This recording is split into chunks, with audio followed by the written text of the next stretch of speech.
మనందరి రక్షకుడును దేవుడైన యేసుక్రీస్తు ప్రభుల వారు సిలువలో పలికిన 7 మాటల వివరణ నేర్చుకుంటున్నాం. మొదటి మాట నేర్చుకున్నాం, 7వ మాట నేర్చుకుందాం, 2వ మాట నేర్చుకుందాం. 7వ మాట నేర్చుకుందాం. 7వ మాట మొదటి మాట అర్థమైతే మిగిలిన 5 మాటలు అర్థమవుతాయి. లింక్ ఉంది వీటికి. అందుకని ముందు 7వ మాట చెప్పేస్తా. మొదటి మాట అయిపోయింది కదా, 7వ మాట. 7వ డాడీ వస్తున్నారా? 7వ మాట. మరొక్కసారి మీరు ఏ మాట గురించి వివరణ వినేటప్పుడైనా సరే 7 మాటల విభజన మనసులోకి తెచ్చుకోవాలి. మరొక్కసారి 7 మాటలు ఏంటంటే: తండ్రితో క్షమించు, నీతిమంతుడైన దొంగతో పరదేశు, తల్లితో ఇదిగో నీ కుమారుడు, తండ్రితో చెయ్యందుకు విడిచావు, దప్పుకొనిచున్నాను, సమాప్తమైనది, మళ్ళీ తండ్రితో ఆత్మను అప్పగించు. 7 మాటలు. మొదటి 3 మాటలు ఇతరుల గురించి, తర్వాత 4 మాటలు తన గురించి. ఇప్పుడు 7వ మాట 2వ భాగంలో తన గురించి మాట్లాడిన మాటలో చివరి మాట. ఇది ఏ మాట? ఇది చిట్ట చివరి మాట. దీనిలో ఉన్న అంతరార్థం అర్థమైతే ఈరోజు రాని వాళ్ళు చాలా బాధపడతారు. ఓకేనా? ఇది చాలాసార్లు చదివేసిన మాటే. కొంచెం మనసు పెట్టి జ్ఞానంతో వింటేనే ఈ చివరి మాట అర్థమవుతుందండి. కొంచెం చాలా కన్ఫ్యూజ్ అయిపోతారు. మనసంతా ఇక్కడ పెట్టి వినండి. ఓకే, చదవండి. లోకాసువార్త 23:46. అంతేనా? లోకాసువార్త 23:46. మన జీవితాలకు అవసరమైన మాట, ఆత్మీయ జీవితానికి అత్యవసరమైన మాట అండి ఇది. లోకాసువార్త 23:46. 7 మాటలు కంఠస్థం చేసేయండి అందరూ. అవసరమైతే మెటీరియల్ కూడా తయారు చేసుకోండి. లోకాసువార్త 23:46. అప్పుడు యేసు గొప్ప శబ్దముతో, ఏమండి ఎలా వేస్తున్నాడు? గొప్ప శబ్దం అంటే ఒకసారి ఆలోచన. కొండ మీద ప్రసంగం చేస్తే కింద ఉన్న వాళ్ళందరికీ అంత వినపడింది. మొన్న సాయంకాలం క్రితం ఆదివారం కరెంట్ లేకపోతే నేను మాట్లాడే కదా, ఇంటికి గొంతు నొప్పి వచ్చేసింది. ఫస్ట్ టైం గొంతు నొప్పి రావడం. అందుకని ఆ పాఠాలని మళ్ళీ 9 గంటలకు స్టార్ట్ చేసి మళ్ళీ 3 పాఠాలు చెప్పేసాను. అందుకే 9ంటికి రండి అని చెప్పడం ఏంటంటే, కారణం ఏంటంటే ఆ నైట్ జరిగిన 3 భాగాలు రికార్డింగ్ కూడా బాగోల, ఏదో చీకటి మోకాలు లాగా ఉన్నాయి. మళ్ళీ చెప్పడానికి కారణం అదే. రికార్డింగ్ చేసి పర్మనెంట్గా యూట్యూబ్ ఛానల్లో పెడితే భవిష్యత్తులో మన పిల్లలైనా విని నేర్చుకుంటారు, ఎవరికైనా కావాలన్నా విని నేర్చుకుంటారని పెట్టడం జరిగింది. మొదటి మాట చెప్పాను. ఇది 7వ మాట. చాలా బిగ్గరగా కేక వేసి, తండ్రి నీ చేతికి నా ఆత్మను అప్పగించుకొనుచున్నాను అని ప్రాణము విడిచాను. దీంట్లో నేర్చుకున్నది ఏముంది? ఎవరికి అప్పు చెప్పాడు ప్రాణాన్ని? ఎవరికి అప్పు చెప్పాలో ఆయనకి అప్పు చెప్పాడు. ఇంకా దీంట్లో నేర్చుకున్నది ఏమి లేదనుకుంటున్నారు జనాలు. ఓకేనా? గొప్ప శబ్దంతో కేక వేసి, తండ్రి నీ చేతికి నా ఆత్మను అప్పగించుకొనుచున్నాను నేను. ఆయన ఇలాగ చేసి ప్రాణము విడిచను. ఇది తనను గురించిన మాట, తండ్రితో మాట్లాడుతున్న మాట, సిలువలో చివరి మాట, మరణానికి ముందు మాట, చిట్ట చివరి మాట.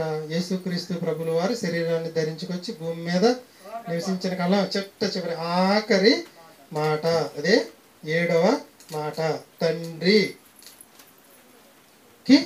ఆత్మను అప్పగించాడు. సిలువలో శరీరం మేకులతో ఉంది. ఆయన శరీరంలో ఏముందంటే ఆత్మ ఉంది. మీకు చిన్న వివరణ చెప్తాను వినండి. కొంచెం మనసు పెట్టి నా వైపు చూడండి అందరూ.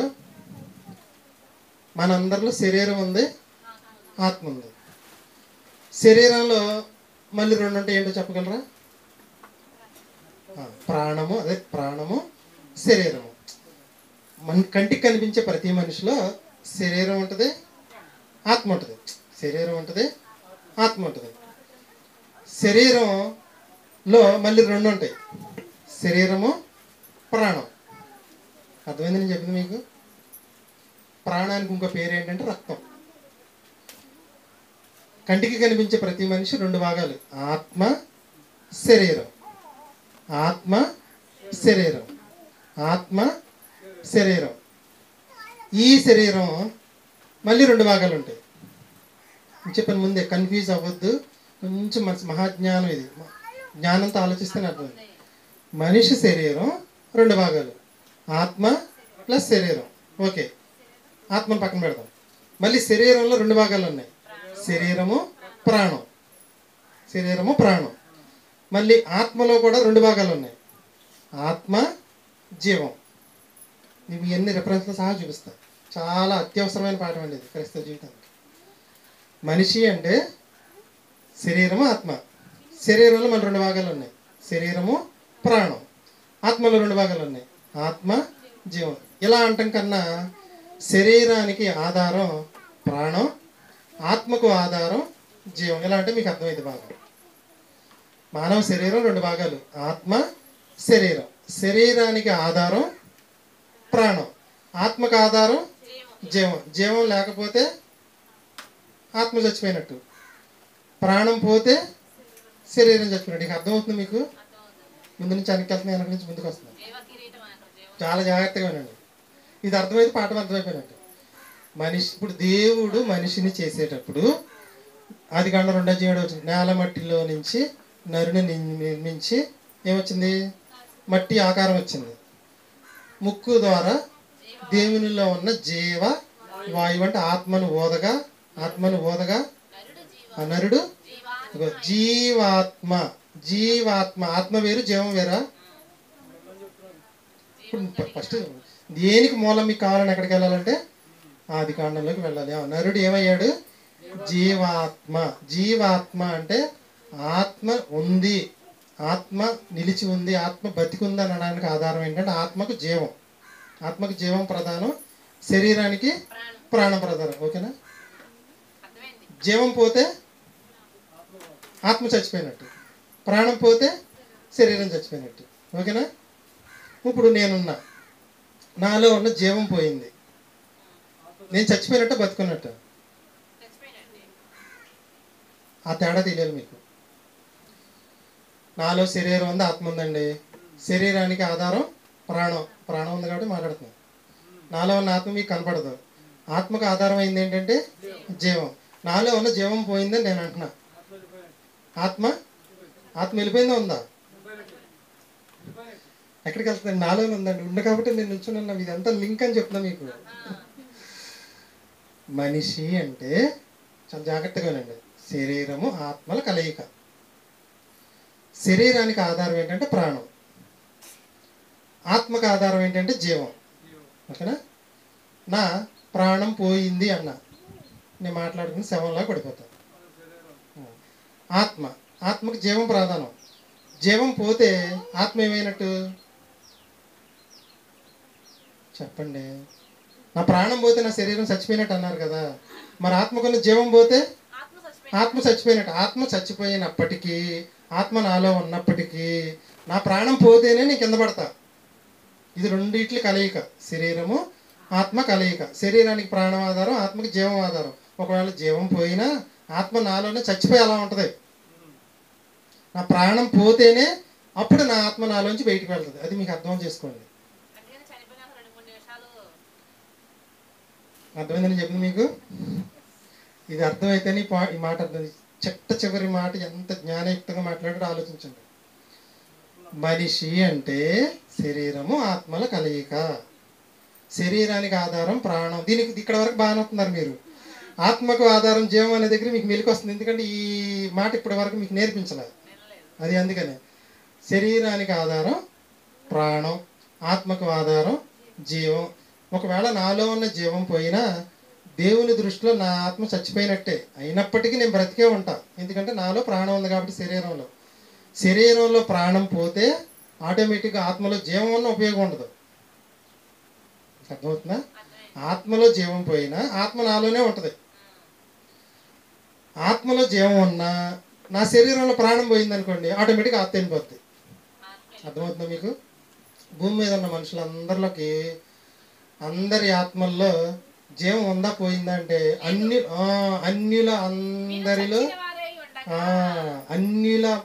అన్యులు ఉన్నారు సార్, క్రైస్తవులు కానీ వాళ్ళందరిలో శరీరం ఉంది, ఆత్మ ఉంది. కానీ వాళ్ళ ఆత్మలో ఏమి లేదు, జీవం లేదు. అది ఇప్పుడు మీకు వచ్చారు కరెక్ట్. జీవం లేదు కాబట్టి దేవుడు ఏమన్నాడంటే మీరు అపరాధముల చేత పాపముల చేత చచ్చిన వారు. ఏది చచ్చింది? ఆత్మ చచ్చిపోయింది. ఓకేనా? అర్థమైందా? కానీ మనుషులందరూ తిరుగుతున్నారు, మెదులుతున్నారు, కదులుతున్నారు. అంటే వీళ్ళలో ఏముంది? ప్రాణం ఉంది కాబట్టి బ్రతుకున్నారు. కానీ ఆత్మలో జీవం వెళ్ళిపోతే దేవుని దృష్టిలో ఆత్మ చచ్చిపోయినట్టే. కానీ మనిషిలో మాత్రం చచ్చిపోయిన ఆత్మ అలా ఉంటుంది అనమాట. ఈ ఆత్మ చచ్చిపోయిన మనిషిలో నుంచి ఇప్పుడు వెళ్తుంది అంటే ఇతని ప్రాణం పోతే. లింక్ అర్థమైందా? కంటిన్యూ చేస్తాను. ఓకే, ఈ 7వ మాటలో ఉన్న అంతరార్థం అనమాట ఇది. మళ్ళీ ఒకసారి దాన్ని వివరించుకుంటూ ముందుకు వెళ్తాను. శరీరము ఆత్మల కలయిక మనిషి. దేవుడు నరుని నిర్మించినప్పుడు ఆదికాండం 2:7 ప్రకారం నేల మట్టితో నరుని నిర్మించి వారి నాసికారంధ్రంలో జీవవాయువు వదగా నరుడు జీవాత్మ ఆయను. దేవుడు శరీరం ఆత్మ కలిపి పంపాడు భూమి మీదకి మనిషిని. శరీరానికి ప్రాముఖ్యమైనది ప్రాణం, ఆత్మకు ప్రాముఖ్యమైనది జీవం. ఈ రెఫరెన్స్లు చూపిస్తాం మీకు. ఆత్మజ్ఞానం తెలియని వారికి ఈ మాటలు అనేవి అర్థం చేసుకోవడం చాలా కష్టంగా ఉంటుందండి. దేహానికి ఆత్మజ్ఞానం తెలియని వాళ్ళు ఏమంటారంటే దేహము ప్రాణం ఒకటే అంటారు, ఆత్మ జీవం ఒకటే అంటారు, రెండు వేరు వేరు కాదంటారు. కొంతమంది అసలు ఆత్మే లేదంటారు, ఏ గొడవ లేదు, ఆత్మే లేదంటే. యాకోబు పత్రిక 2:26 కొంచెం జాగ్రత్తగా రాసుకోండి రెఫరెన్స్లు. యాకోబు పత్రిక 2:26. యాకోబు పత్రిక 2:26. యాకోబు పత్రిక 2:26. ఆ ప్రాణము లేని శరీరము ఎలాగు మృతమో, అంటే శరీరానికి ఆధారమైనది ప్రధానమైనది ప్రాణం. ఓకే, అంటే ప్రాణము లేని శరీరము, ప్రాణమున్న శరీరము. ఇప్పుడు మన గ్రామంలో ఎవరో చనిపోయారు అనుకుందాం, దాంట్లో ఏం లేదు, ప్రాణం లేదు. Very good. మనలో ఏముంది? ప్రాణం ఉంది. ఓకేనా? అంటే ప్రాణము లేని శరీరము, ప్రాణమున్న శరీరము. ప్రాణమున్న శరీరం మనం, ప్రాణము లేని శరీరం శవం. ఓకేనా? ఇప్పుడు శరీరానికి ఆధారమైంది ఏంటంటే ప్రాణం. ఓకేనా? ఓకే, ప్రాణమున్న శరీరము, ప్రాణము లేని శరీరం. ప్రాణము లేని శరీరం మృతం, దాన్ని ఏమంటారంటే శవం అంటారు. ప్రాణమున్న శరీరం జీవం, దాన్ని ఏమంటారంటే మనిషి అంటారు. ప్రాణం వేరు, శరీరం వేరండి,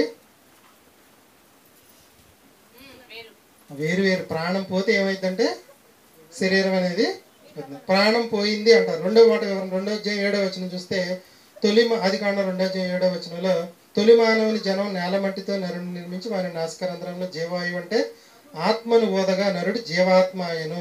ఆత్మ వేరు, జీవం వేరు. 2:7 జీవాత్మ, నరునిలోనికి ఆత్మ ఓదగా నరుడు జీవాత్మ. జీవాత్మ జీవించు ఆత్మ, జీవ ఆత్మ. శరీరానికి ప్రాణం ముఖ్యం, ఆత్మకు జీవం ముఖ్యం. ప్రాణం పోతే శరీరానికి మరణం, జీవం పోతే ఆత్మకు మరణం. ఓకేనా? చాలా జాగ్రత్తగా వినండి. ఈ పండు దినదినమున మీరు నిశ్చయముగా చచ్చెదరు. ఒకటేసరి ఈ పండు తిని దినమున నిశ్చయముగా మీరు చచ్చెదరని దేవుడు ఆదాము అవ్వలతో చెప్పాడు. ఆదాముతో చెప్తే ఆదాము వెళ్ళి అవ్వతో చెప్పాడు, అవ్వ వెళ్ళి దెయ్యంతో చెప్పింది. ఇదంతా మీకు తెలుసు. ఈ పండు తిని దినమున మీరు నిశ్చయముగా చచ్చెదరు. పండు తిన్నారు కానీ ఎందుకు చావలేదు? వెరీ గుడ్, చచ్చిపోయింది. 6 రోజే చచ్చిపోయారండి వాళ్ళు. ఏది చచ్చిపోయింది? జీవం పోయిందంటే ఏం చచ్చిపోయింది? ఆత్మ చచ్చిపోయింది. ఏ రోజైతే పండు తీసి తించారో ఆ రోజే ఆత్మ చచ్చిపోయింది. ఆత్మ చచ్చిపోయినప్పటికీ శరీరంలో ప్రాణం ఉంటే మాత్రం ఆత్మ అలాగే ఉంటుంది. దీనికి ఉన్న స్పెషాలిటీ ఏంటంటే పొరపాటుని ఏదైనా ఈ ప్రాణం ఉన్న శరీరం మార్పు చెంది ఒకవేళ నా ఆత్మకి ఏదైనా జీవం తీసుకొస్తుందేమో అని ఎదురు చూస్తుందంట. ఎదురు చూసి జీవం వచ్చిందనుకోండి మళ్ళీ బ్రతికిద్దంట. అర్థమవుతుందా మీకు? అర్థమైందా? ఓకే, ఇప్పుడు పండు తిన్న దినమున మీరు నిశ్చయముగా చచ్చెదరు. చాలా మంది ఏమంటారంటే చాలా కాలం బతికారు కదండి, సుమారు 600-700 సంవత్సరాలు బతికారు వాళ్ళు, దేవుడు ఏంటి ఎలా రాయించాడు అంటారు. ఆత్మజ్ఞానంతో ఉన్న వాళ్ళకి మాత్రం ఈ మాటలు అర్థమవుతాయి అని చెప్పింది. తినుదినమున వాళ్ళ ఆత్మకున్న జీవం పోయింది. దేవుని దృష్టిలో వాళ్ళు చచ్చిపోయారు. శరీరం ప్రాణం ఉంది కాబట్టి భూమి మీద చచ్చిపోయిన ఆత్మ వేసుకుని తిరుగుతున్నారని అర్థం. ఓకేనా? ఇప్పుడు చూద్దాం. ఈ పండు తినదినమున నిశ్చయముగా చచ్చెదరు. తిన్నా చనిపోలేదు, ఆత్మకున్న జీవం మాత్రమే పోయింది. తిన్న వెంటనే ఆత్మీయంగా ఆ రోజే చనిపోయారు. అంటే అర్థం ఏంటంటే మనిషి ఎప్పుడైతే నువ్వైనా నేనైనా ఎవరైనా దేవుని ఆజ్ఞను అతిక్రమిస్తామో అప్పుడే మనలో ఉన్న ఆత్మలో ఉన్న జీవం పోతుంది. ఎలా చెప్పచ్చు అంటే ఆది కాండంలో ఆదాము అవ్వలు పండు తిన్న వెంటనే ఏమైపోయారు? చచ్చిపోయారంటే అర్థం ఏంటంటే జీవం పోయింది. మనం కూడా దేవుని ఆజ్ఞను ఎప్పుడైతే అతిక్రమిస్తామో వెంటనే మనలో ఉన్న జీవం కూడా పోద్ది. కానీ మనం బతికే ఉంటాం, ప్రాణం ఉంటుంది కాబట్టి. పాయింట్ మీకు అర్థమైందా? ఓకే. ఆత్మలో జీవం పోయింది అంటే అర్థం ఏంటంటే దేవుని దృష్టిలో చచ్చిపోతారు. ఆత్మకు జీవం పోయిన ఆయుష్కాలం ఉన్నంత వరకు అనగా శరీరంలో ప్రాణం ఉన్నంత వరకు జీవిస్తారు. దీనికి బైబిల్ గ్రంథంలో చూద్దాం. ప్రకటన గ్రంథం 3వ అధ్యాయం 1వ వచనం. ప్రకటన గ్రంథం 3వ అధ్యాయం 1వ వచనం. ప్రకటన గ్రంథం 3వ అధ్యాయం 1వ వచనం. ప్రకటన గ్రంథం 3వ అధ్యాయం సార్దీసులో ఉన్న సంఘపు దూతకు, ప్రకటన గ్రంథం 3వ అధ్యాయం 1వ వచనం. సార్దీసులో ఉన్న సంఘపు దూతకు ఇలాగు రాయము. 7 చివరి మాట చూడండి, చివరిలో ఉంటుంది మాట. జీవించుచున్నావన్న పేరు మాత్రమే ఉన్నది కానీ నీవు మృతుడవే. అంటే ఈ మాటకు అర్థం మీరు చెప్పండి. జీవించుచున్నావన్న, శరీరంలో ప్రాణమైతే ఉంది, జీవించుచున్నావన్న పేరు మాత్రం ఉంది, నీవు మృతుడవే, నీ ఆత్మలో ఉన్న జీవం పోయింది అని అర్థం. ఓకేనప్పుడు జీవించుచున్నావన్న పేరు మాత్రం ఉన్నది కానీ నీవు మృతుడవే అంటే నీ ఆత్మలో ఉన్న జీవం పోయింది. జీవించుచున్నావన్న పేరు మాత్రమే కానీ నీవు మృతుడివే అంటే ఆత్మలో జీవం పోయింది. ఎలా పోయింది? ఆత్మలో ఉన్న జీవం ఎలా పోయిందండి? ఆజ్ఞను అతిక్రమించడం ద్వారా ఆత్మలో ఉన్న జీవం పోయింది. కానీ భూమి మీద నువ్వు బ్రతుకుతున్నావు అనుకుంటున్నావు. కానీ ఇంకొక మాట చూద్దాం. ఎఫెసీయులకు రాసిన పత్రిక 2వ అధ్యాయం 1వ వచనం. ప్రకటన గ్రంథం 3వ అధ్యాయం 1వ వచనం. ఎఫెసీయులకు రాసిన పత్రిక 2వ అధ్యాయం 1వ వచనం. చూడండి. మీ అపరాధముల చేత పాపముల చేత మీ ఆత్మకున్న జీవం పోయింది. చచ్చిన వారై ఉండగా చదవండి. ఆయన మిమ్మును, దేవుడు మిమ్మల్ని క్రీస్తుతో కూడా బ్రతికించను అంటే అర్థం ఏంటంటే క్రీస్తు మరణం ద్వారా ఆ చచ్చిన ఆత్మకి ఏమొచ్చిందంటే జీవం వచ్చింది. బాగా అర్థమైంది అంతే కదా? మళ్ళీ ఒకసారి చదవండి.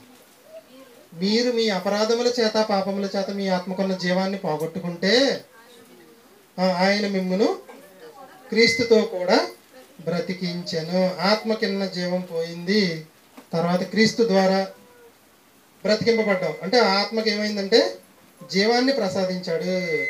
జీవం ఆత్మకు రావడం వల్ల క్రీస్తుతో కూడా మనం బ్రతికింపబడ్డాము. బ్రతికింపబడము అంటే శరీరం ద్వారా బ్రతికింపబడ్డాం కదండి, ఆత్మ బ్రతికింపబడింది అని అర్థం. ఆత్మ బ్రతికింది. ఆత్మీయ జీవము ఉన్నాయి అనడానికి సరిపోద్దండి ఆధారం. ఆత్మకు జీవము ఆధారము అనడానికి రెఫరెన్స్ సరిపోతాయా? ప్రకటన గ్రంథంలో చూపించా, ఇంకోటి ఎక్కడ ఎఫెసీ పత్రికలో చూపించా, యాకోబు పత్రికలో చూపించా, ఆది కాండంలో కూడా చూపించా. ఇప్పుడు ఆత్మకు జీవం, శరీరానికి ప్రాణం, 4 ఒప్పుకుంటారా? ఓకే. ఆత్మకున్న జీవం ఎప్పుడు పోతుంది? ఆజ్ఞను అతిక్రమించినప్పుడు. శరీరానికి ఉన్న జీవం ఎప్పుడు పోతుంది? ప్రాణం. ఇప్పుడు శరీరానికి ఉన్న ప్రాణం ఎప్పుడు పోతుంది? దేవుడు ఇచ్చిన ఆయుష్కాలం అయిపోయిన తర్వాత ప్రాణం పోతుంది. గుర్తుంచుకోండి. ఆత్మకున్న జీవం ఎప్పుడు పోతుంది? మన చేతుల్లో ఉందండి అది. ఆత్మకు జీవం ఉండాలో లేదో మన చేతుల్లో ఉంది. శరీరానికి ప్రాణం ఉండాలో లేదో అనేది కూడా ఆయన చేతిలో ఉంది. పెద్దదాన్ని మనకిచ్చాడు, చిన్నదాన్ని ఆయన దగ్గర పెట్టుకుంటే మనం దాన్నే వదిలేసుకుంటాం. అంటే మన ఆత్మకు జీవం మన చేతిలో పెట్టేశాడా? ఆజ్ఞల ప్రకారం బ్రతికితే జీవం వచ్చేస్తుంది. ఆజ్ఞల ప్రకారం బతకపోతే మనంతటా మనమే మన ఆత్మనే ఏది ఆత్మహత్య అనుకుంటున్నారు? ఉరేసుకుని చచ్చిపోయి ఆత్మహత్య అనుకుంటున్నారు. కాదుగా. ఆత్మహత్య ఇప్పుడు ఎంతమంది ఆత్మహత్య చేసుకున్నారు చెప్పండి? అందరూ, ప్రపంచంలో ఉన్న ప్రజలందరూ కూడా ఆత్మకున్న జీవాన్ని పోగొట్టేసి చచ్చిపోయారు. అంటే ఆత్మను ఏం చేసుకున్నారు? హత్య చేసేసుకున్నారు. అర్థమవుతుందండి లాజిక్ నేను చెప్పింది మీకు? ఓకే, ముందుకెళ్దాం. తెస్సలోనికి రాసిన పత్రిక 5వ అధ్యాయం 23వ వచనం. మొదటి తెస్సలోనికి రాసిన పత్రిక 5వ అధ్యాయం 23వ వచనం. ఇంకా మీకు క్లారిటీగా చూపిస్తా. 1వ తెస్సలోనికి రాసిన పత్రిక అపొస్తలుడైన పౌలు తెస్సలోని పట్టణంలో క్రైస్తవుల పత్రిక రాస్తూ 5వ అధ్యాయం 23వ వచనం. సమాధానకర్తయగు దేవుడే 5:23 ఒకటో తెస్సలోనికీయులకు రాసిన పత్రిక 5:23. సమాధానకర్త అయిన దేవుడు మిమ్మల్ని సంపూర్ణముగా పరిశుద్ధపరచును గాక, మీ ఆత్మయు సరిపోద్దండి, విడదీసి రాశారండి. మీ ఆత్మయు మీ జీవమును. అందుకని మీరు చదివినప్పుడు ప్రాణమున్న శరీరము, ప్రాణము లేని శరీరము. తర్వాత చదవండి. మీ ఆత్మయు జీవమును శరీరమును. మరి అక్కడ ప్రాణం అని లేదుగా, శరీరం ఒకటి ఇచ్చాడు అంటారా? అందుకని చదివిన దాంట్లో శరీరము ప్రాణం అని ఉంది కదా మీకు. ప్రాణమున్న శరీరము, ప్రాణం లేని శరీరం చదివారు. కలుపుకోవచ్చు ఇక్కడ, కలుపుకోకూడదు. ఇక్కడ ఆత్మ జీవము రెండు ఉన్నవి. ఆత్మకు ఆధారం జీవం, శరీరానికి ఆధారం ప్రాణం. హెబ్రీ పత్రిక 4:12 ఈ దీని లింక్ అక్కడ ఉందండి. 4:12. హెబ్రీయులకు రాసిన పత్రిక 4:12. ఎందుకనగా దేవుని వాక్యము సజీవమై బలము గలది, ప్రాణాత్మలను. ప్రాణం అనే మాట ఇక్కడ వచ్చిందా మీకు? అక్కడ ఏమి ఇచ్చాడంటే మొదటి దాంట్లో ఆత్మ జీవము అన్నాడు, శరీరం మాత్రమే అన్నాడు. తెస్సలోనికీ పత్రికలో 4:12 ప్రాణము అని రాశాడు. 4 కలుపుకుంటే శరీరానికి ప్రాణం, ఆత్మకు జీవం. శరీరానికి ప్రాణం పోతే చచ్చిపోయినట్టు, ఆత్మకు జీవం పోతే ఆత్మీయ మరణం. ఇదంతా మీకు ఎందుకు చెప్పుకొచ్చానంటే, యేసుక్రీస్తు ప్రభులు వారు తండ్రితో భూమి మీద చివరిగా మాట్లాడిన మాట ఏంటంటే, తండ్రి నా ఆత్మను, నా ఆత్మను. శరీరాన్ని ఏం చేశాడు? శరీరాన్ని ఏం చేశాడు? సిలువలో బంధించేశారు కదండి, సిలువలో బంధించేశారు శరీరాన్ని. ఏమంటున్నాడు? నా ఆత్మను, నా ఆత్మను నీ చేతికి అప్పగించాడు. ఎలా అప్పగించాడు? దానికోసం ఇదంతా చెప్పుకొచ్చింది. తన ఆత్మను జీవంతో తండ్రికి అప్పగించాడు. ఈనాటి ప్రపంచంలో చనిపోయే వాళ్ళందరూ కూడా ఆత్మను దేవుడికి ఎలా అప్పగిస్తున్నారంటే చంపేసి అప్పగిస్తున్నారు. చచ్చిపోయిన ఆత్మను అప్పగిస్తే దేవుడు ఏం చేస్తారు? తీసుకెళ్ళి నరకంలో పారేస్తారు. ఆయన చేసేది ఏం లేదు. ఓకేనండి. ఇప్పుడు ఇదంతా మీకు ఎందుకు చెప్పుకొచ్చానంటే, యేసుక్రీస్తు తన ఆత్మను దేవునికి ఎలా అప్పగించాడంటే, జీవంతోనా జీవం లేకనా? చివరి డైలాగ్ ఇది. మరి జీవంతో నా ఆత్మను నీకు అప్పగిస్తున్నానని అక్కడ లేదు. కౌంటర్ వేయచ్చు మీరు. అంటే జీవంతో అప్పగిస్తున్నానని అక్కడ లేదు కదండి అనొచ్చు. దానికి కూడా మీకు చూపిస్తాను, రెఫరెన్స్ చూడండి. హెబ్రీ పత్రిక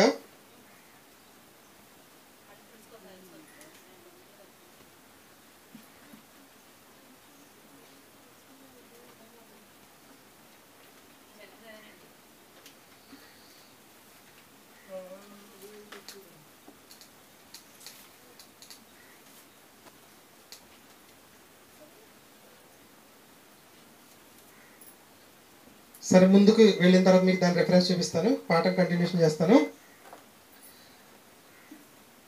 జీవంతోనా జీవం లేకనా అంటే జీవంతోనే చెప్పాడు. అపరాధముల చేత పాపముల చేత చచ్చిన వారిని, అంటే ఆత్మకున్న జీవాన్ని పోగొట్టుకున్న వారికి క్రీస్తుతో బాప్తిస్మం ద్వారా ఏం చేశాడంటే బ్రతికించి అందరి ఆత్మలకు జీవాన్ని ఇచ్చాడు. ఆయన చచ్చిపోవడం వల్ల మన ఆత్మలన్నింటికి ఏమొచ్చిందంటే జీవం అనేది వచ్చింది. చనిపోయే రోజుకి అన్నీ సెటిల్ చేసి చచ్చిపోయాడంటే యేసుక్రీస్తు, అవునా? కానీ చాలామంది అన్నీ సెటిల్ చేస్తారని ఆత్మకు సంబంధించిన ఏది సెటిల్ చేయకుండానే చచ్చిపోతారు. మనం చనిపోయే రోజుకి మన ఆత్మకు జీవం ఉందా లేదో చెక్ చేసుకుని చచ్చిపోవాలంట. మొదటి మాట ఏం చెప్పాను మీకు? యేసుక్రీస్తు సిలువలో పలికిన 7 మాటలు చచ్చిపోయే ముందు రోజు మనం కూడా మాట్లాడవలసిన మాటలు. ఆయన అడుగుజాడల్లో నడవాలి, ఆయన్ని మాదిరిగా పెట్టుకోవాలి. మొదటి మాట ఏం చేయాలి? క్షమించాలి. నిన్ను చంపేసిన వాళ్ళన్నా, నీకు ఎంత నేరం చేసిన వాళ్ళన్నా ఏం చెప్పేసి చచ్చిపోవాలంటే తండ్రి నా కోసం వీళ్ళని క్షమించమన్నది. ఈ మాట ఏంటి? నేను నా ఆత్మని దేవుడికి ఎలా అప్పగిస్తున్నాను అనేది ఒకసారి ఆలోచించుకోవాలి. మన ఆత్మ చచ్చిపోయిందో లేదో మనకు తెలుస్తుందంటండి. ముళ్ళు తీసుకొచ్చి గుచ్చా మీకు, గుచ్చుకుందో లేదో తెలుస్తుందా? తెలుస్తుంది. అలాగే మన ఆత్మ బ్రతుకుందో చచ్చిపోయిందో తెలుస్తుంది. ఎలా తెలుస్తుంది? మనం ఇంకా పాపంలో ఉన్నాం అనుకోండి, మన ఆత్మకు జీవం పోయినట్టే. యేసుక్రీస్తు దగ్గర మోకరించి, తండ్రి నేను ఈ రోజు చేసిన పాపాలన్నీ మనస్ఫూర్తిగా క్షమించమని అడుగుతాను, క్షమించు అని ఒక్క మాట అంటే మొత్తం అన్ని అన్మలు వేసేసుకుంటాడంట పాపాలు మొత్తం. అసలు ఏది జ్ఞాపకాన్ని తెచ్చుకోండి. ఎంత మంచి దేవుడు అండి. వెంటనే ఏమి ఇచ్చేస్తాడు? నీకు జీవాన్ని ఇచ్చేస్తాడు. బా హైలైట్. చిన్న పని చేయాలి ఏంటంటే బాప్తిసం తీసుకోవాలి. ఇంకా బాప్తిసం తీసుకున్న తర్వాత ఏదైనా పొరపాటు జరిగినా క్షమించమని అడిగితే ఆటోమేటిక్గా జీవం వచ్చేస్తుంది. అంటే ఏం చేయాలి? ప్రతిరోజు ప్రార్థనలో, తండ్రి నేను ఏదైనా తెలిసి తెలియక చేసి ఉంటే నన్ను పెద్ద మనసుతో క్షమించు. ఒకవేళ నాకు తెలియక ఏదన్నా చేస్తే తెలియజేయి, సరి చేసుకుంటానని చెప్పారనుకోండి, జీవం వచ్చేస్తుంది. పగలంతా ఏదో పొరపాటు చేసామనుకోండి, జీవం పోయింది. మనకు తెలియకుండా జీవం పోద్దండి. ఎప్పుడైతే క్షమాపణ అడుగుతాం వెంటనే ఆటోమేటిక్గా జీవం వచ్చేస్తుంది. జీవం వచ్చిందని మనకు ఎలా తెలిసిందంటే, మనం ఆ పాపం జోలికి మళ్ళీ వెళ్లకుండా ఉంటే జీవం ఉన్నట్టు. మళ్ళీ అదే పాపంలోకి వెళ్తున్నాము అంటే జీవం పోయినట్టు. మనం చనిపోయే రోజుకి మన ఆత్మను కూడా ఎలా చెప్పాలంటే దేవుడికి జీవంతో అప్పగించాలి. ప్రస్తుతం మన ఆత్మకు జీవం ఉందా లేదా ఎలా తెలుస్తుంది? ఎలా తెలుసుకోవాలి? క్రీస్తులో బ్రతికింపబడిన మనం మరలా పాపం చేస్తున్నాం అనుకోండి, జీవం పోయినట్టు. అంటే బాప్తిసం తీసుకున్నా చచ్చిపోయినట్టే. ఇది ఎంత దారుణం అండి. ఆత్మను బ్రతికించుకుని మళ్ళీ పాపం చేసి చంపేసుకోవటం. అసలు ఆత్మరక్షణ కోసం ఆయన ఏం చేశాడంటే జీవితాన్ని త్యాగం చేసి సిలువలో చచ్చిపోయి మనందరినీ బతికించాడు. మళ్ళీ మనం పాపం చేసి ఏం చేస్తున్నాం అంటే మళ్ళీ చంపేసుకుంటున్నాం ఆత్మ. ఎంత దారుణం అండి ఇది. చాలా దారుణం. బాప్తిసం తీసుకుంటే పరలోకమే. బాప్తిసం తీసుకుంటే చాలు, సమాధి పెట్టేస్తే చాలు పరలోకమే అని చెప్తున్నారు. నిజమండి ఇది? కాదండి. చచ్చిపోయే ముందు రోజు మన ఆత్మ జీవంతో ఉందో జీవంతో లేకుందో మనకు తెలుసు, దేవుడికి తెలుసు. ఓకేనా? చచ్చిపోయిన మరుక్షణం ఎక్కడికి వెళ్ళేది మనకే తెలుస్తుంది. కాబట్టి ఎవరికి వాళ్ళు, నాకు నేను చూసుకోవాలి, మీకు మీరు చూసుకోవాలి. ఇక్కడ నేను గొప్పవాడు కాదు, మీరు గొప్పవాడు కాదు, ఆయన గొప్పవాడు కాదు, ఈయన గొప్పవాడు కాదు. ఎవరి ఆత్మని వాళ్ళు చూసుకోవాలి. లేదు ఆవిడ మంచిది కాదు, ఈవిడ మంచిది కాదు, నేను మంచిది కాదు అని చెప్పడానికి అద్దం ముందుకు వెళ్తే నా ఆత్మ సచ్చిందో బతికిందో కనపడదు. అద్దం ముందుకు వెళ్తే నా ఆత్మ కనపడద్దా? నా ఆత్మ మీకు కనపడదు, మీ ఆత్మ నాకు కనపడదు. కాబట్టి ఎవరి ఆత్మకి బాధ్యులు వాళ్ళే. కాబట్టి మన ఆత్మని ఎప్పుడు కూడా ఏం చేసుకోవాలంటే జీవంతో ఉంచుకోవాలి. జీవంతో ఉంచుకోవడం అంటే పాపం చేయకూడదు. ఒకవేళ చేసిన పాపం ఏదంటే పరిష్కారం ఉంది, చక్కగా బాప్తిసం తీసుకోవాలి, లేదంటే బాప్తిసం తీసేసుకుంటే క్షమించమని అడిగితే క్లోజ్. ఎంత హాయ్ అండి. ఎప్పుడు జీవించే ఉండాలి మన ఆత్మ. కాబట్టి ఎప్పుడు చచ్చిపోయినా పరలోకానికి వెళ్ళిపోతాం. అంతేనంటారా? బాప్తిసం తీసుకుంటే పరలోకమే. పాపం చేయడానికి లైసెన్స్ వచ్చినట్టు, దేవుడు పని చేస్తే పాపం చేసినా పర్లేదు అని డైలాగులు వినపడుతుంది ఈ మధ్యలో. మన పాపాలు కడుక్కోవడానికి యేసు రక్తం ఉంది, నేను ఏ పాపం చేసినా సాయంకాలం ప్రార్థన చేస్తే పోద్ది. నిజమే. అదే కంటిన్యూ చేస్తూ ఊరుకోడు. తెలియక ఇప్పుడు ఇజ్రాయేలీల ప్రజలు, రోమా గవర్నరు, రోమా చక్రవర్తి, ప్రజలు, శాస్త్రులు, పరిసయ్యులు, ప్రధాన యాజకులు తెలిసి చేశారు, తెలియజేశారండి. యేసుక్రీస్తు చెప్పాడు, తెలియక చేశారు, తెలియజేశాడు, క్షమించాడు. మనకు కూడా తెలిసి ఇది పాపమని తెలిసి కూడా బాప్తిసం తీసుకుని కూడా నువ్వు దాంట్లో బురదలో కాలు పెడుతున్నావు అంటే అర్థం ఏంటంటే ఇక నీకు క్షమాపణ అనేది ఉండదు. కాబట్టి చాలా జాగ్రత్తగా ఉండాలి. క్రైస్తవుల వారు అందరూ ఈరోజు ఆత్మలో జీవం లేక చనిపోయి ఉన్నారు. దేవుని ఆజ్ఞను అతిక్రమిస్తే జీవం పోతుంది. దేవుని ఆజ్ఞల ప్రకారం మనం ఉంటే మనలోకి జీవం అనేది వస్తుంది. యేసుక్రీస్తు ప్రభువుల వారు తన ఆత్మను దేవునికి జీవంతో అప్పగించాడు. అందుకే ఏమన్నాడంటే వెంటనే, నేడు నువ్వు నాతో పరదేశులో ఉండు అని దొంగతో అంటూ ఇండైరెక్ట్గా ఏమన్నాడంటే, నేను మరణించి పరదేశుకు వెళ్తున్నాను. అంతేనా కాదండి? అసలు ఆయన పక్కన పెడదామండి, దొంగను పక్కన పెడదాం. చచ్చిపోయిన తర్వాత ఆయన ఎక్కడికి వెళ్తున్నాడు? నేడు నేను ఇప్పుడు పరదేశుకు వెళ్ళిపోతున్నానని చెప్పాడు.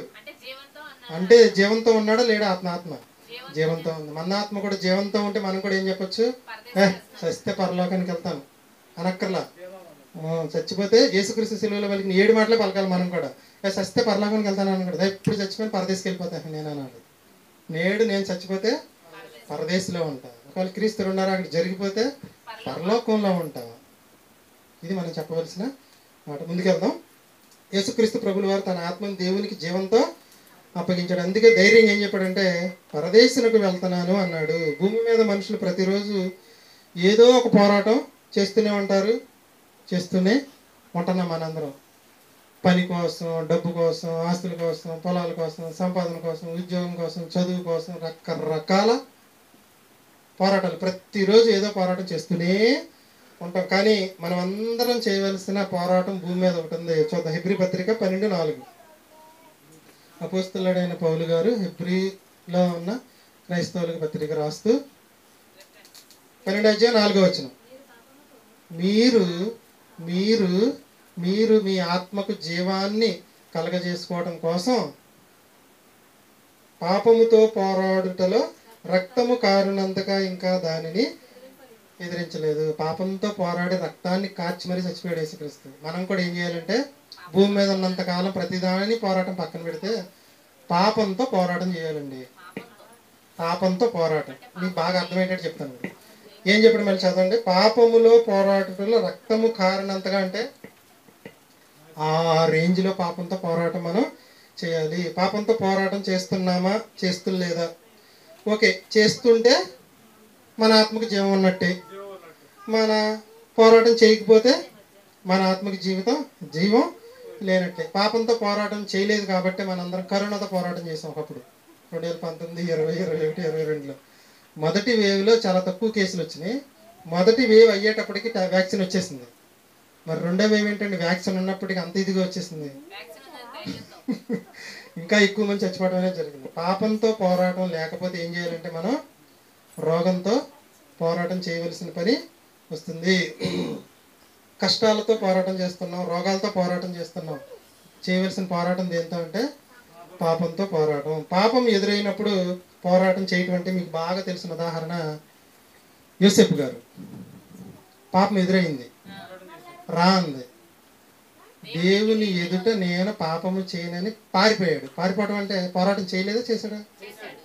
అలా పారిపోయాడు కదండి అనొద్దు. పాపాన్ని జయించి పోరాడి గెలిచి ముందుకి కొనసాగాడు. అదే యోధా గారు, దావీదు గారు ఏమయ్యాడంటే పాపంలో పడిపోయాడు. చూసారా? పోరాటం పోరాటం పోరాటం, ప్రతిరోజు పోరాటం. ఆ పోరాటంలో ఓడాడు. కానీ దావీదు తర్వాత నుంచి మాత్రం పాపంతో పోరాటం చచ్చిపోయే రోజు వరకు కూడా గెలవలేదు. దాన్ని ఈయనే గెలిచాడు కానీ దాన్ని పాపం ఈయన మీద గెలవలేకపోయింది. అలా మనం బ్రతికితేనే మన ఆత్మకు జీవం ఉన్నట్టు. మరి యేసుక్రీస్తు ప్రభుల వారు ఆత్మను జీవంతో తండ్రికి అప్పగించాడని ఎలా చెప్పొచ్చు అంటే ప్రతిరోజు ఆయన పాపంతో పోరాటం చేస్తూనే ఎట్టి పరిస్థితులు ఏ పాపం కూడా తనకు అంటకుండా జీవించాడు. కాబట్టి ఆయన ఆత్మకి ఏమన్నట్టు? జీవం ఉన్నట్టు. జీవంతో ఆయన అప్పగించడం అనేది జరిగింది. పాపం ఎదురైనప్పుడు నువ్వు నేను దోస్తులం దా అన్నాం అనుకోండి, చచ్చిపోయినట్టే మన ఆత్మ. పాపం ఎదురైనప్పుడు ఏం చేయాలి? పోరాటం చేసి అవసరత రక్తం కారునంతకంటే అక్కడ మీకు ఉపమాన రీతిగా రాయబడింది కానీ రక్తాన్ని కార్చేసుకోమని కాదు అర్థం, ఆ రేంజ్లో అని అర్థం. అవసరమైతే ప్రాణం పోయినా సరే పాపం జోలికి పోవద్దని. పాపం ఎదురైనప్పుడు నువ్వు నేను ఏం చేయాలంటే దోస్తులుగా ఉండకుండా దానికి పోరాటం చేయాలి. బాప్తిసం తీసుకున్న తర్వాత నుంచి మనకి ఏముందంటే క్షమాపణ అనేది ఉంటుంది. దేవుని పని చేస్తే చాలు, మనం పాపం చేసినా పర్లేదని కొత్త బాధ ఒకటి వచ్చిందండి. బాప్తిసం తీసుకున్నాం, ఓకే, మనం ఏం చిన్న చిత్తగా పాపాలు చేసాం అనుకోండి, మనం దేవుడి పని చేస్తే పోద్ది. బైబిల్లో చూపించమంటారు మీకు ఆధారం. పౌలు పాపం చేయలేదా? ఎంత దరిద్రమైన మాట అండి అది. అసలు పౌలు పాపం చేశాడు. బాప్తిసం తీసుకున్న తర్వాత దేవునిలోకి వచ్చిన తర్వాత పౌలు పాపం చేశాడు. పౌలుకి పాపాన్ని అంటకట్టేసి పౌలు అంతటోడే పాపం చేశాడు, మనం చేస్తే ఉందాం, దేవుడు పని చేస్తే పోద్ది. ఒప్పుకుంటారు? మీరు ఒప్పుకుంటారండి? ఇప్పుడు ఒప్పుకుంటారు? అస్సలు పాపం జోలికి పోతే ఆత్మకు జీవం పోయినట్టేనండి. పోతే జీవంతో లేని ఆత్మను దేవుడు పరలోకానికి రానివాడు, పరదేశకు కూడా రానివాడు. ఎక్కడికి పంపిస్తాడంటే ధనవంతుడన్న చోటికి పంపిస్తాడు. యాకోబు పత్రిక 4:7 చూడండి. రక్తము కారునంతగా ఎదిరించాలి. దేన్ని ఎదిరించాలి? యాకోబు పత్రిక 4:7. కాబట్టి దేవునికి లోబడి ఉండుడి. పాపాన్ని ఎదిరించడం అర్థం ఏంటి?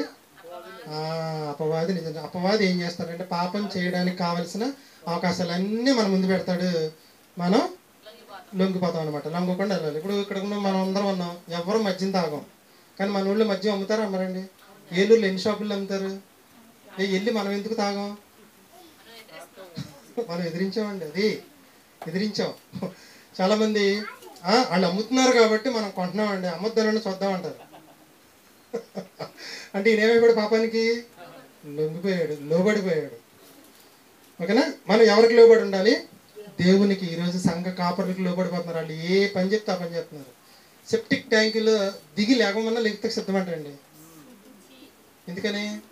ఎవరికి లోబడిపోయారు వీళ్ళు? బోధకులకు, పాస్టర్స్కి లోబడి. వాళ్ళు ఏది చెప్తే అదే చేస్తారండి. దేవుడు ఏది చెప్పారనేది వాళ్ళకి అనవసరం. అలా అయిపోయింది ఈరోజు సమాజం.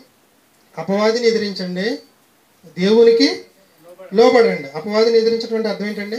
పాపాన్ని ఎదిరించడం, పాపాన్ని పోరాటం. ఏమండి, మరి అపవాది మనకన్నా బలవంతుడు కదా, అపవాది మనకన్నా బలవంతుడు కదా, ఆడిని మనం ఎక్కడ గెలవగలం అని అనుకుంటాం. అవునా? యేసుక్రీస్తు పాపాన్ని ఎదిరించాడు. నీవు దేవుని కుమారుడు అయితే రాళ్ళను రొట్టెలుగా మార్చమన్నాడు, కిందకు దూకమన్నాడు, లోకరాజ్యాలన్నీ చూపించి నా కాళ్ళకి మొక్కమన్నాడు. పోరాటం చేసి ఏం చేశాడు? ఎక్కడా కూడా ఆయన పాపం చేయలేదు.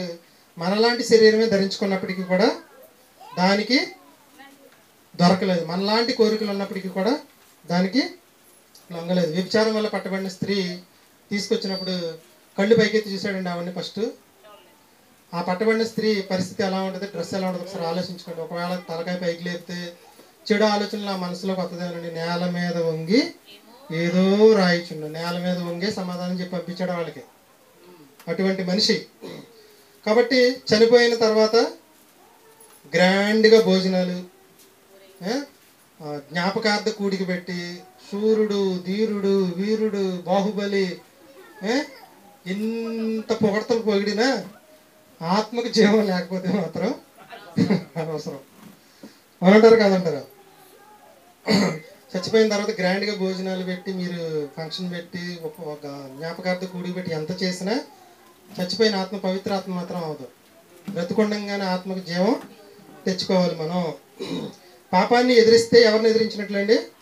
అపవాదిని ఎదిరించినట్టు. ఆనాటి ప్రజలు యేసుని రాజుగా చేయడానికి బలవంతం చేశారు. అధికారం ఎవరు వద్దనుకుంటారండి? కానీ ఏమన్నాడు ఆయన? వద్దంటే వద్దన. నీ రాజు సాత్వికుడు, ఆయన గాడిద మీద వస్తాడు, గాడిద పిల్ల ఎక్కి వచ్చాడే తప్పితే రాజ్యాధికారాన్ని కోరుకోదు. ఇలా బ్రతికి ఇస్తే తండ్రికి మన ఆత్మను, దేవుడికి ఇదే ప్రసాదము. ఏది ప్రసాదం అండి? ఆత్మకు జీవంతో దేవుడికి మన ఆత్మను అప్పగిస్తే అదే దేవుడికి మనం పెట్టే ప్రసాదం. దేవుడు నరులను యథార్థవంతులుగా పుట్టించాడు. మరలా అలాగే దేవునికి మన ఆత్మను అప్పగించాలి. ఆత్మను అప్పగించాలి అని ఉంది. జీవంతో ఇచ్చాడా, జీవంతో ఇవ్వలేదా అనేది మీకు రెఫరెన్స్ చూపిస్తాను కదండి. హెబ్రీ పత్రిక 9వ అధ్యాయం 14వ వచనం చూడండి. హెబ్రీలకు రాసిన పత్రిక 9వ అధ్యాయం 14వ వచనం. యేసుక్రీస్తు పలికిన చిట్ట చివరి మాటలు ఎంత అర్థం ఉందండి. 9వ అధ్యాయం 14వ వచనం. నిత్యుడగు ఆత్మ ద్వారా జాగ్రత్తగా తన్ను తాను దేవునికి నిర్దోషినిగా అప్పగించుకొని క్రీస్తు. ఇప్పుడు ఆత్మను ఎలా అప్పగించాడు? నిర్దోషిగా అంటే అర్థం ఏంటంటే ఏ దోషము లేకుండా, అంటే పాపము లేకుండా. పాపం లేకుండా అంటే అర్థం ఏంటంటే జీవంతో. ఓకేనా? రెఫరెన్స్ వచ్చేసింది మీకు లింకు. నిర్దోషిగా ఆత్మను అప్పగించుకున్న క్రీస్తు. ఇప్పుడు ఆయన ఎలా అప్పగించాడండి? ఆత్మను ఎలా అప్పగించాడు యేసుక్రీస్తు? అక్కడ మొక్కే చదువుకుంటే మనకేమర్థం? తండ్రి నా ఆత్మను నీపుగా అప్పగించుకొని 4-5 మాటలు చెప్పుకుని ముగించేసుకుంటే అయిపోద్ది. అంతరార్థం అర్థమైందండి? అర్థమవుదు. ఓకే. ఆయన ఆత్మలో జీవం ఉంది, జీవంతో ఆత్మను దేవునికి అప్పగించాడు. పాలరాతి సమాధి మీద ప్రభువునందు నిద్రించాడని రాసిన ఆత్మకు జీవం రాదు. స్వర్గస్థులైన నేను ఫ్లెక్స్ కొట్టించిన జీవం రాదు. పరలోక పిలుపని ఫ్లెక్స్ కొట్టించిన ఆత్మకు జీవం రాదు. జ్ఞాపకార్థకు కూడిక పెట్టి అంత చేసి సూర్యుడు ధీరుడు అన్న ఆత్మకు జీవం మాత్రం రాదు. బ్రతికుండంగానే ఆత్మకు జీవాన్ని తెచ్చుకోవాలి. మనం ఏమనుకుంటామంటే చనిపోయే ముందు చూసుకుందామని అనుకుంటాం. చచ్చిపోయే ముందే రోజు కదా ఆత్మకు జీవం తప్పగించాడు, ఆ రోజు క్షమించమని అడిగితే మనకు జీవం వచ్చేస్తే ఆ రోజు చూసుకుందాంలే అని అనుకుంటారు. పెళ్లికి వయసు ఉందా? కుట్టంగా చేసేస్తారు. పెళ్లికి వయసు ఉంది. ఓకే. ఉద్యోగానికి కూడా వయసు ఉందా? ఉంది. సంపాదించడానికి కూడా వయసు ఉందా? వయసు ఉంది. ప్రతిదానికి ఒక వయసు ఉంది. ఏదైనా పని చేయాలంటే అంటారు ఆ వయసుకు రానివ్వండి చూద్దాం అంటారు. మరి మరణానికి కూడా వయసు ఉందా? మరణానికి కూడా వయసు ఉందా? మనిషి మరణానికి వయసుతో సంబంధం లేదు. దానికి ఏంటంటే భూమి మీదకి వస్తే చాలు ఎప్పుడైనా చచ్చిపోవచ్చు. భూమి మీద పుట్టావా, ఒకటో రోజు చచ్చిపోవచ్చు, రెండో రోజు చచ్చిపోవచ్చు, 100 సంవత్సరాలు చచ్చిపోవచ్చు. భూమి మీద పుడితే చాలు. మరి పాపంతో పోరాడే విషయంలో మాత్రం చాలా జాగ్రత్తగా. అందుకే బైబిల్ గ్రంథంలో ఏ రాయబడిందంటే నేడే రక్షణ దినము. అంటే ఏ రోజు మన ప్రాణం, మనలో ఆత్మ ఉంది, దానికి జీవం ఉంది, జీవం లేకుండా ఉన్న తర్వాత సంగతి. ఈ ప్రాణం పోయిందనుకోండి, దానికి తర్వాత జీవం తెచ్చుకోవడం కాదు, ఆటోమేటిక్గా ముందుకు పారిపోవాల్సింది ఆత్మ. శరీరం ఇక్కడే ఉండిపోతుంది. మనిషి మరణానికి వయసుతో సంబంధం లేదు. భూమి మీదకి వస్తే చాలు ఎప్పుడైనా చనిపోవచ్చు. అందుకే నేడే రక్షణ దినం. పాపంతో పోరాటం ప్రతిరోజు చేయాలండి. ప్రతిరోజు పాపాన్ని ఎదిరిస్తూనే ఉండాలి. పాపాన్ని ఎదిరించడం అంటే అపవాదిని ఎదిరించడం. మన ఆత్మలో జీవం పోకుండా ఉండాలంటే ఏం చెయ్యాలి? తండ్రికి మహిమ తెచ్చే కార్యక్రమాలు చేస్తేనే మన ఆత్మకి ఎప్పుడు జీవం ఉంటుంది. దేవుని మాటల ప్రకారం జీవిస్తేనే మన ఆత్మకు జీవం ఉంటుంది. వేరే కార్యక్రమాల్లో ఉన్నామనుకోండి, జీవం పోతుంది. తండ్రికి సంబంధించిన కార్యక్రమాల్లో మనం ఉంటే, తండ్రికి మహిమ తెచ్చే కార్యక్రమాల్లో ఉంటే మన ఆత్మకు జీవం ఉంటుంది. దేవుని ఆజ్ఞల ప్రకారం జీవిస్తే మన ఆత్మకు జీవం. మూలానికి వెళ్ళి ఆలోచిస్తే ప్రతిదాని ఆది కాండంలో ఉంది కాబట్టి ఆదాము అవ్వల దగ్గరికి వెళ్ళి వాళ్ళ ఆత్మ జీవాన్ని ఎలా పోగొట్టుకున్నారు అని తెలిస్తే, ఎలా పోగొట్టుకున్నారు? ఆజ్ఞను అతిక్రమించి ఆత్మకున్న జీవాన్ని పోగొట్టుకున్నారు. మనం కూడా ఆజ్ఞను అతిక్రమిస్తే మన ఆత్మకున్న జీవం పోయినట్టే. ఆజ్ఞను అతిక్రమించకుండా పాపాన్ని ఎదురిస్తూ, అపవాదిని ఎదురిస్తూ మనం జాగ్రత్తగా జీవిస్తే ఆత్మకు జీవం ఉన్నట్టే. మన ఆత్మని జీవంతోనే తండ్రికి అప్పగించాలి. పరలోక రాజ్యపు తాళపు చెవులు దేవుడు మనకి ఇచ్చేసాడండి. దాని ముందు పాతాళలోకపు ద్వారాలు కూడా నిలవబడవు. నరకానికి వెళ్ళవలసిన పని మనకి లేదు. ఎందుకంటే క్రీస్తు రక్తం ద్వారా, బాప్తిస్మం ద్వారా మనం అందరం బ్రతికింపబడ్డాం. మన అందరి ఆత్మలకు జీవం వచ్చింది. ఆ జీవాన్ని మనం ఏం చేసుకోవాలంటే ఎంతవరకు కూడా కాపాడుకుంటూనే ఉండాలి. భూమి మీద బ్రతకుండా ఎవరైనా ఆత్మను జీవంతో తండ్రికి అప్పగించిన వాళ్ళు యేసుక్రీస్తు గారు ఎవరైనా ఉన్నారండి? యేసుక్రీస్తు నా ఆత్మను అప్పగించుకుంటానే అన్నాడు కదా. అలా భూమి మీద బ్రతకుండా ఎవరైనా యేసుక్రీస్తు అంటే దేవుడు అండి, ఆయన కాబట్టి అప్పచెప్తుంది, మన వల్ల ఎలా అయిద్దని అంటారు కొంతమంది. ఒక మనిషిని చూపిస్తాను మీకు. అపోస్తుల కార్యాలు 7వ అధ్యాయం 59వ వచనం. నా ఆత్మను నీకు అప్పగించుకొనుచున్నాను అన్నాడంటే సిలువలో పలికిన 7 మాట పలికాడా, పలకలేదా? మనం కూడా చచ్చిపోయే ముందు రోజు 7 మాటలు పలికి చచ్చిపోవాలి. 7వ అధ్యాయం 59వ వచనం. ప్రభువును గూర్చి మొరపెట్టుచు. అంటే ఇదంతా జరిగింది మొత్తం చెప్తే మీకు టైం సరిపోదని చెప్పట్లా. వాళ్ళతో మాట్లాడతాడు, అంతా మాట్లాడుకుంటూ చివరిలో చెప్పిన మాట ఇది. ఈయన కూడా ఎప్పుడు మాట్లాడుతున్నాడు? చిట్ట చివరి మాట. యేసుక్రీస్తు చిట్ట చివరి మాట, స్టెఫనీ గారి చిట్ట చివరి మాట, మన మరణం తర్వాత మాట్లాడవలసిన చిట్ట చివరి మాట. యేసు ప్రభువా నా ఆత్మను చేర్చుకొనమని స్టెఫను పలుకుచుండగా. నా ఆత్మను చేర్చుకొనమని అంటే ఎలా అప్పగించాడు అంటారు? యేసుక్రీస్తు ఎలా ఉంటే చేర్చుకుంటాడు అంటారు? జీవంతో ఉంటేనే. ఓకేనా? Okay, right. స్టెఫన్ ఆత్మను జీవంతో ఇచ్చాడు. మరి మనం ఎలా ఉన్నాము? స్టెఫన్లా ఉన్నామా లేక స్టెఫన్లా కాకుండా ఉన్నామా? ఒకవేళ యేసుక్రీస్తు రక్తంలో బాప్తిసం ద్వారా కడుక్కుని మన అందరి ఆత్మలకు జీవం వచ్చిన తర్వాత మనం అందరం ఆత్మీయంగా బ్రతికింపబడిన మనం ఒకవేళ మరలా పాపం జోలికి వెళ్తే అంటే ఆ ఆత్మకున్న జీవాన్ని పోగొట్టుకోవడం ఎంత దరిద్రం అండి అసలు.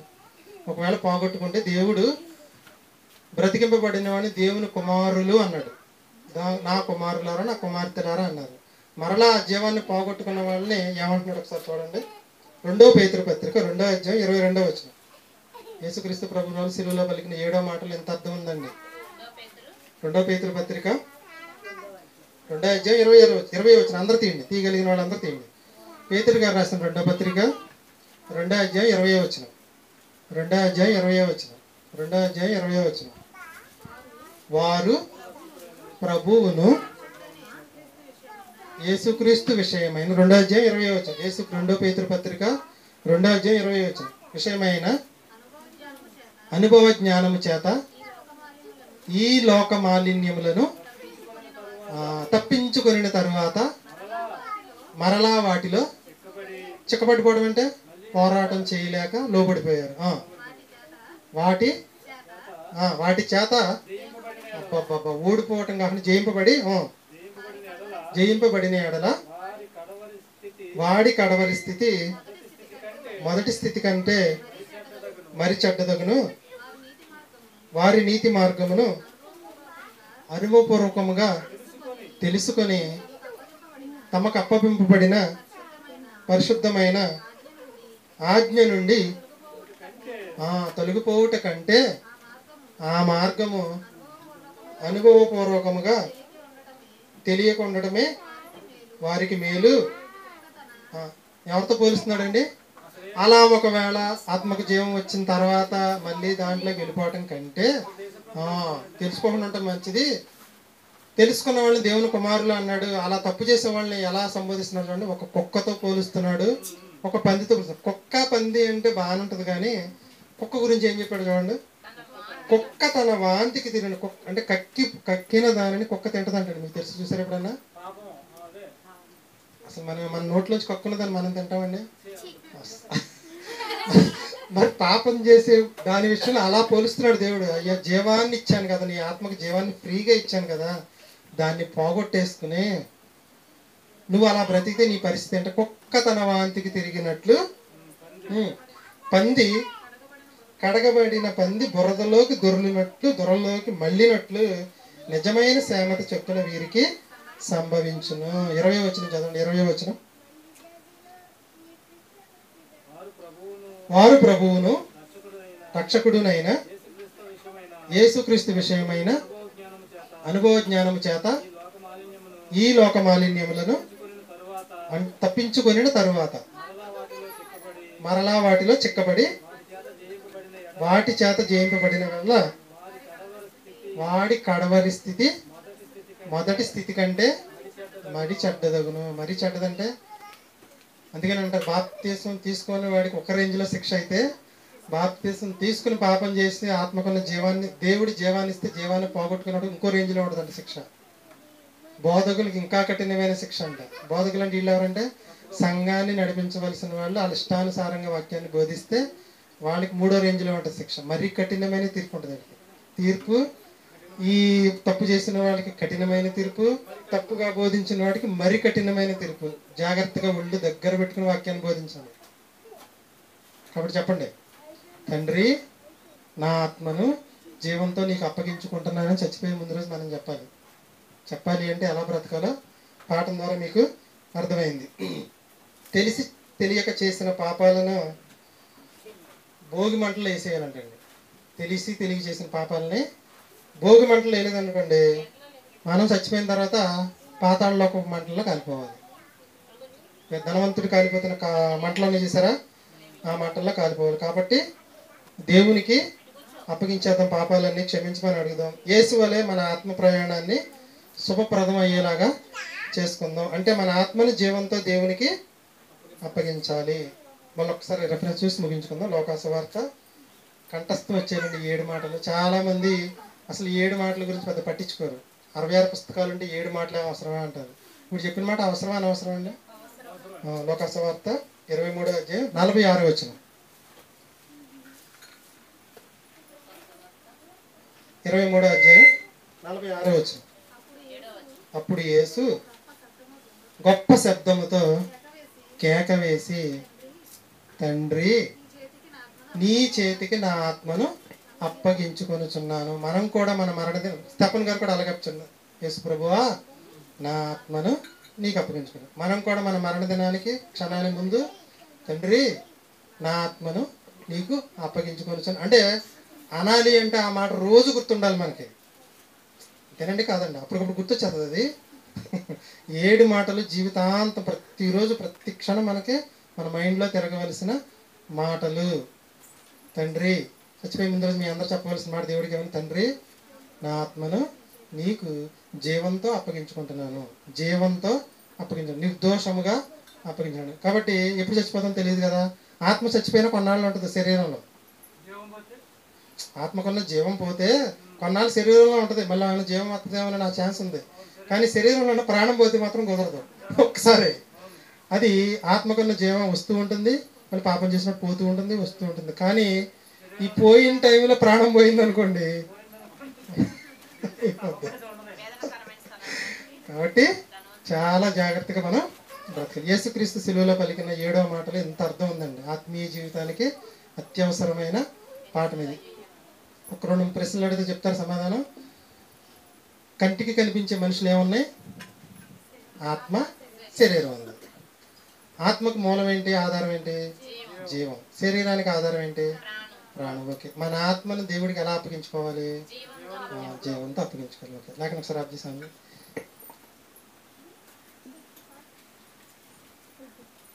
పదకొండు అయిందండి. ఇంకో భాగం చెప్పుకుని ముగించుకున్నాం.